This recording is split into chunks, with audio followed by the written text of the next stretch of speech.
Hola, buenos días. Cuando un objeto que tiene materia, masa, se encuentra en el espacio, se encuentra en una posición y puede cambiar de posición, se habría movido. Hemos visto movimiento. El movimiento puede ser rectilíneo, rectilíneo. La diferencia entre este punto y este punto lo medimos con una longitud. Si se mueve este punto acá arriba de mi cabeza a este punto abajo de mi cabeza, decimos que se mueve hacia abajo. Y si se mueve de abajo de mi cabeza a arriba de mi cabeza al mismo punto, se movió hacia arriba. La longitud es la misma, pero la dirección es distinta. Dirección hacia abajo, dirección hacia arriba.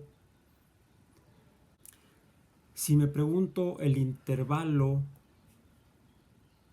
entre los eventos que está arriba y está abajo, está ya considerando otra cantidad, el tiempo.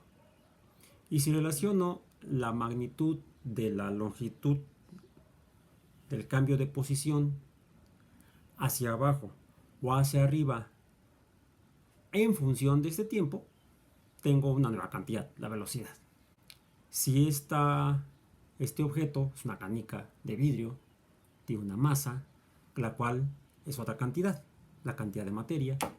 Si la mido y mido la velocidad y calculo la velocidad con la cual cambia su posición en el espacio en función del tiempo, estoy ante otra nueva cantidad, la cantidad de movimiento o momentum, que por cierto sería la magnitud sea la misma si es de arriba hacia abajo o de abajo hacia arriba, pero será diferente su sentido si se mueve hacia abajo o se mueve hacia arriba. La cantidad de movimiento es la misma, pero como es el producto de la masa por la velocidad, si la velocidad hacia abajo tiene un sentido y si la velocidad hacia arriba tiene un sentido distinto. Si este cambio de posición en función del tiempo es el intervalo de espacio, es en cada intervalo de tiempo el mismo, digo que es un movimiento uniforme o a velocidad constante. Sin embargo, si la dejo caer y mido ese cambio de posición en función del tiempo, voy a darme cuenta que la cantidad de distancia que recorre, la longitud recorrida es mayor conforme van pasando los diferentes intervalos iguales de tiempo. El cociente distancia o cambio de posición entre el tiempo no es constante. Es decir, el cociente, que es la velocidad no es constante, la velocidad es variable. De hecho, la velocidad de arriba hacia abajo va aumentando. En cambio, si lo que hago es medir ese cambio de posición en función del tiempo de abajo hacia arriba, veo que al principio la distancia es mayor, después la distancia va disminuyendo en tiempos iguales y entonces el cambio de velocidad es el opuesto a cuando la dejo caer. Tampoco es uniforme. El cociente velocidad entre tiempo, veo que cambia la posición en función del tiempo, por lo tanto cambia la velocidad cambia conforme cambia el tiempo y entonces el cociente velocidad entre tiempo es otra nueva cantidad, la aceleración. Entonces, un objeto cuando se deja caer en un lugar como la Tierra, su movimiento no es uniforme, sino que es a velocidad aumentante, a velocidad aumentando, el movimiento es acelerado. Y entonces esta masa, al tener ese fenómeno de aceleración, el producto de la aceleración por la masa me da una nueva cantidad, que es la fuerza de la caída o la fuerza del ascenso, la cual sería de la misma magnitud, pero en sentido opuesto, dado que la velocidad va en el sentido opuesto. Muy bien, ¿y todo esto qué? Pues todo esto nos lleva al hecho de que podemos predecir hacia dónde se va a mover dependiendo de dónde se encuentre, dependiendo de cómo sea ese cambio en la fuerza, en el producto masa por aceleración. Si se mueve, entonces tiene una cantidad de movimiento. y seguiría moviéndose a menos que algo se atraviese en su camino. Si lo que se atraviesa en su camino es la Tierra, pues la masa de la canica se va a encontrar con la masa de la Tierra. La masa de la canica iría a una velocidad igual a la proporcional a la distancia de la cual cayó, la altura. Si la canica cae, va a seguir cayendo a menos que se encuentre con algo que le cambie el movimiento. Y esa podría ser la Tierra. La canica tiene una masa, la cantidad de movimiento es el producto de la masa por la velocidad, se va a encontrar con la Tierra tiene una masa y su velocidad respecto a la canica sería cero. La Tierra respecto a la canica está en reposo. ¿Qué sucede cuando la canica cae y se encuentra con la Tierra? Se le regresa la cantidad de movimiento. Eso lo pudimos apreciar en un movimiento semi-horizontal. Esta cuna de Newton está formada por 5 esferas de masas iguales. Como la canica son sólidos indeformables, si la dejo caer de esta altura, veo que la esfera del lado opuesto se mueve casi hasta la altura de la cual dejé caer la primera esfera. La última esfera regresa, está en movimiento, llega al resto de las canicas de las esferas, está en reposo y se mueve la esfera que estaba en el otro extremo, que originalmente estaba en movimiento, queda en reposo y cuando la otra regresa se vuelve a poner en movimiento. Lo que nos sugiere que la cantidad de movimiento se mantiene, se conserva. Ahora, la caída es a velocidad variable, es acelerada. Diríamos que entonces la fuerza también se conserva. Y no es lo mismo que se desplace esta pequeña longitud a que se desplace toda esa mayor longitud. Es otro producto. La fuerza de la caída multiplicada por la distancia a través de la cual está cayendo, a través de la cual se ejerce esa fuerza o ese cambio de movimiento, es una cantidad más. Le llamamos trabajo. El trabajo entonces es la capacidad de una fuerza de provocar un cambio. Por ejemplo, un cambio de posición. El cambio de posición de la última esfera depende de la fuerza de la primera esfera. Igual que el cambio de posición de la canica depende de la altura de la cual caiga. A esta cantidad de fuerza que es capaz de mover a la canica, dependiente de la altura, aquí la altura es menor, la cantidad de movimiento que le regresa es menor, acá la altura es mayor, depende de la altura. La capacidad de una fuerza de provocar ese movimiento, ese cambio de posición en el espacio, esa fuerza por la distancia que recorre, que es el trabajo, esa capacidad o el trabajo vendría siendo lo que llamamos energía. La energía entonces es la capacidad de cualquier cosa que es capaz de cambiar algo en el universo, de cambiarlo. Y en ese caso estamos hablando de la energía potencial gravitacional. Cuando empieza a moverse ya no es potencial, ya no es algo que puede suceder, sino que es algo que sucede. ¿Qué sucede? Está en movimiento y entonces hablamos de la energía de movimiento, de la energía cinética. Todo eso está muy bien en cuanto a la materia sólida, los sólidos indeformables. Pero hemos encontrado que además de los sólidos indeformables, podemos encontrar sólidos deformables, como esta pelota para jugar squash. Se deforma. ¿Por qué se deforma? Porque hay fuerzas que están actuando sobre su materia. Y entonces lo que encontramos es que hay diferentes tipos de materia. Hay la materia sólida como la de la canica, como la de la Tierra. Hay materia líquida y hay materia gaseosa que se hace evidente en el agua cuando se evapora. Es esta la que está evaporando y se está adicionando, se está adhiriendo a las paredes de este vaso. Esta es agua que se siente distinta a esta, aunque esta también tiene agua adosada a las paredes, pero el agua está adosada por el interior y en esta el agua está adosada por el exterior. agua en forma de gas o vapor. ¿Cuál es la diferencia real entre el agua sólida, este cubito de hielo, sabemos que es sólido porque no toma la forma del recipiente, el agua líquida que también ya está aquí adentro, o el vapor que se está pegando en las paredes del vaso? Pues ahora sabemos que es el movimiento. Y eso, dado que el movimiento de materia es causado por fuerzas y la capacidad de estas fuerzas de producir movimiento es energía, diríamos entonces que depende de la cantidad de energía que hay en el agua. Habría menos energía en el agua que se mueve poco, pues está sólida. Habría más energía en el agua líquida y habría mucha mayor energía en el agua en forma de vapor. Pero, ¿qué es la energía? Pues la energía sería el movimiento. Y su estudio es lo que hacemos a través de la termodinámica. Lo explicamos a través de entender su comportamiento y entendemos que el comportamiento de la materia depende de algunas propiedades, de algunos principios, de algunas explicaciones básicas, y esas serían las explicaciones o teorías básicas o leyes del comportamiento de la energía.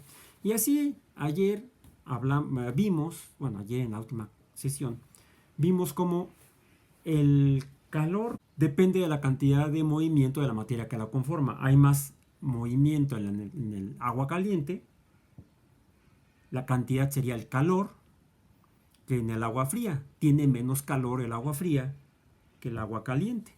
Y eso lo explica la primera ley de la termodinámica, que en realidad fue la segunda que se descubrió, y por eso, como ya había una primera ley, y para no cambiarle el número a esta ley fundamental o primera, se le llama la ley cero de la termodinámica, que nos dice que el calor va de donde hay más a donde hay menos, ¿sí?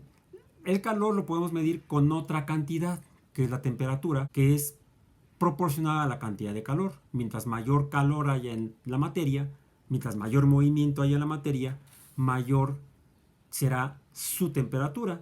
Y mientras menor sea la cantidad de calor que hay en la materia, menor será su movimiento y menor será su temperatura. Y esa fue la ley cero de la termodinámica. Pero no es la única explicación básica o el primer principio o el único principio del cual depende el comportamiento de la materia.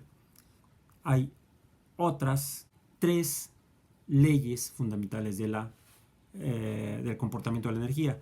La segunda es precisamente esa que nos dice que la energía o el trabajo se conserva. Si está en movimiento, si esta masa está en movimiento, entonces, y cambia su posición en el espacio por acción de una fuerza, entonces hay trabajo que está realizando. Y si se detuviera aquí y no pasara nada más, pues ese trabajo se convertiría en cero y la cantidad desaparecería. Sin embargo, vemos que permanece al mover a la esfera que está en el extremo opuesto. Es decir, la energía, la capacidad de hacer trabajo se conserva y lo sigue ejerciendo. Esa sería la primera ley de la termodinámica, porque fue la primera que se descubrió, pero en realidad es la segunda, porque el principio básico es que la energía o el calor tiene movimiento. Más bien, tiene dirección, tiene sentido. Si yo suelto la esfera, yo sé que se va a caer hacia abajo, y no que si suelto la esfera se va a caer hacia arriba. La energía tiene dirección y sentido. La energía como movimiento o como cantidad de movimiento o calor tiene sentido. Se mueve del que está más caliente al que está más frío. De hecho, se mueve del recipiente caliente a el termómetro con el cual medimos la temperatura. Ahí está marcando menos de 37, es un termómetro clínico, menos de 35. Y cuando lo pongo en el agua caliente, el mercurio se mueve porque el movimiento ha pasado del agua caliente al termómetro menos caliente, al mercurio líquido que está adentro del termómetro y que se empieza a mover y entonces se desplaza hacia arriba.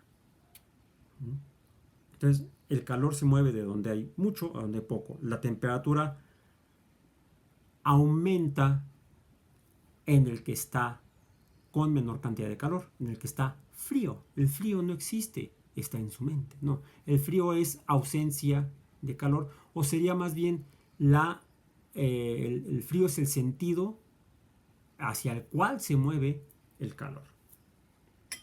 Y esto lo podemos explicar con base en otros dos principios adicionales, los cuales los podemos describir como esta primera ley, la ley del equilibrio. La primera ley de la termodinámica dice que el cambio en energía de un sistema durante cualquier proceso es igual a la energía transferida a los alrededores en forma de calor y de trabajo. En el caso particular de un sistema aislado no hay ni transferencia de calor ni trabajo efectuado. En este caso, delta E es igual a cero. Esto quiere decir que no hay cambio en la energía del sistema. La energía del sistema permanece constante. Esto constituye el principio de la conservación de la energía. El trabajo se conserva, la cantidad de energía se conserva, en lenguaje más comprensible. Pero ¿cómo se mueve? ¿De dónde hacia dónde? ¿Y cómo sé que es cierto que es movimiento? Bueno, pues esto lo encontramos en una segunda, en realidad tercera, explicación de cómo se comporta la energía en el universo. Y podemos concluir que en la segunda ley de termodinámica afirma que no puede haber transferencia de calor espontánea de un cuerpo a otro que esté a mayor temperatura. Es imposible transferir calor de un sistema a otro y transformarlo enteramente en energía mecánica. No se puede producir trabajo a partir de la energía de un sistema cerrado en un recipiente adiabático y rígido. Recuerdo, no entendí ni madres. ¿Qué es la energía? ¿Y cómo sabemos que sí se mueve? Bueno, hagamos una comparación. Permítanme.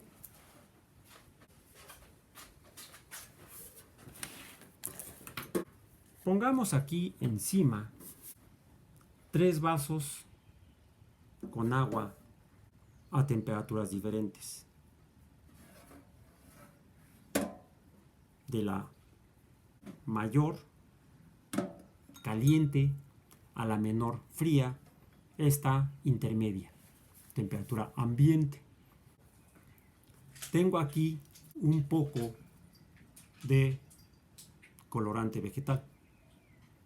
Voy a tratar de que sea una gota la que caiga en cada uno de los recipientes. Lo voy a poner primero en el agua fría. Es que le queda muy poco. Ahí está. Vemos. En agua a temperatura ambiente. En agua caliente.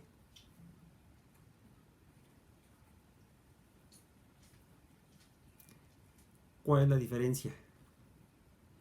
¿Son iguales? Vemos que en el agua fría hay poco movimiento del colorante vegetal. Y lo que alcanzamos a percibir es que en el agua caliente, que es esta de aquí, el colorante se ha distribuido más que en la que está a temperatura ambiente y mucho más que en la fría. Lo que nos confirma que el calor es movimiento.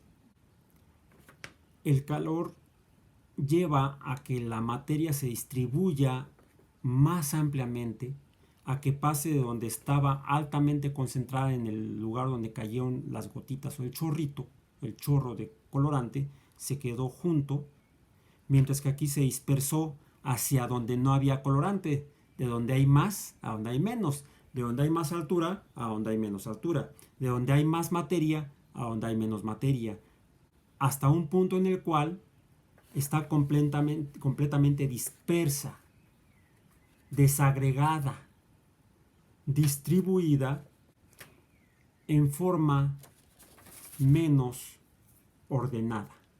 Sin embargo, no toda esta capacidad de la diferencia de cantidad de materia por unidad de volumen, eso es concentración o densidad, de donde hay más materia por unidad de volumen a donde hay menor cantidad de materia, hace o contribuye a toda esa distribución o cambio de posición en el espacio, al trabajo de que las partículas del colorante se distribuyan a todo lo largo, ancho y alto de el medio tridimensional en el cual se encuentra. Algo similar a lo que sucede en la cuna de Newton cuando medimos con precisión cómo es el cambio de posición de las esferas, primera y última, cuando las dejo caer. Si yo mido la altura a la que cae la primera esfera, yo debería esperar que la última ascendiera hasta la misma altura, pero veo que no ocurre. Y de hecho, en cada colisión, la altura que alcanzan las dos esferas no es la original. Alguien diría, entonces se está violando la primera ley de la termodinámica, la ley 1, no la ley 0. La ley 0 nos dice hacia dónde se mueve el calor, medido como temperatura. La ley 1 nos dice que esta cantidad de trabajo debe conservarse, no desaparece. Hablando de la cantidad de movimiento, M1 por V1 es igual a M2 por V2. Bien, hey, acá sigo, nada más que ya llegó una visitante. Sin embargo, espero que me oigan, vemos que finalmente las esferas se detienen. ¿Sí? Scabi, a ti que te gusta ver la cuna de Newton, ven aquí. Aquí está, ahora sí la puedes ver, la cuna de Newton. ¿Sí? Las esferas terminan por detenerse. Igual que el líquido termina por distribuirse en todo el espacio. Y esto es cuando el sistema llega a su mínima cantidad de energía porque ya no puede realizar trabajo. ¿Qué pasó entonces con la energía, con el trabajo? ¿Se perdió? No. Se va a otra forma, llamémosle de energía, la cual, como no es capaz de realizar trabajo, no le damos ese nombre, sino que le asignamos un nombre distinto. Es equivalente a la magnitud de la distribución desordenada de la materia en este caso, o el mínimo estado de energía donde ya no puede realizar trabajo, y eso es lo que llamamos entropía. La entropía es entonces la cantidad de desorden dentro de el sistema en el cual estamos tratando de entender el comportamiento de la energía. ¿Qué pasó con la energía acumulada en esa gota de colorante?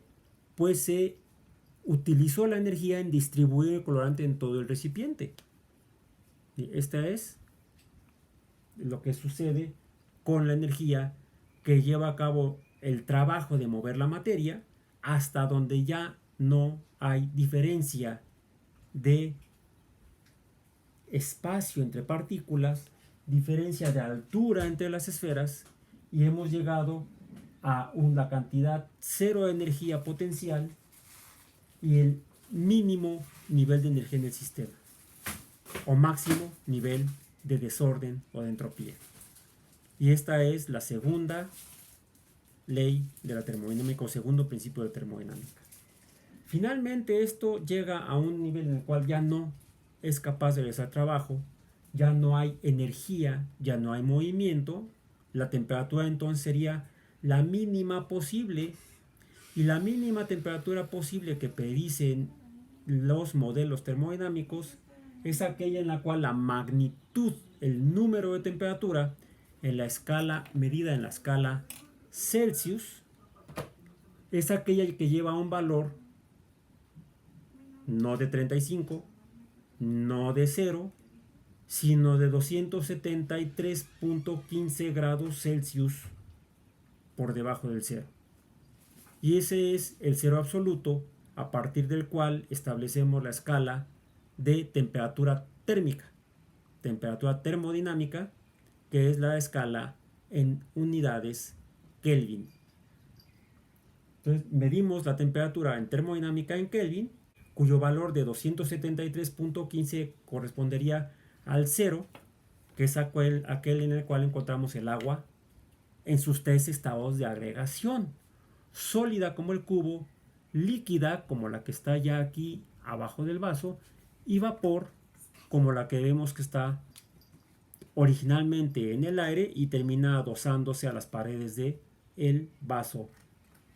Y esta es una pequeña demostración de cómo es el comportamiento de la materia explicada por medio de los principios de la termodinámica. Por hoy nos despedimos, nos vemos mañana para continuar y llegar al mínimo nivel de energía cuando agotemos todos los temas o casi todos los temas del estudio de la materia y la energía en el universo. La termodinámica. Live long and prosper.